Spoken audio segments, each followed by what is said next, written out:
Be sure to read and follow the safety guidelines to protect your computer from potential damage and ensure your personal safety.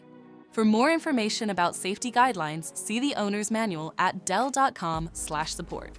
Before you begin, turn off the computer and disconnect all the attached peripherals.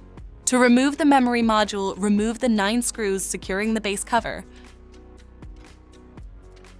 Pry the cover away from the recess points near the hinges to remove it.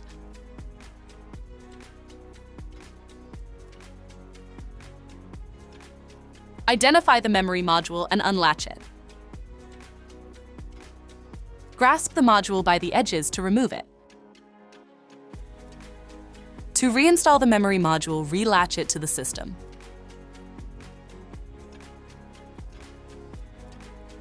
Secure the base cover on the system with the screws.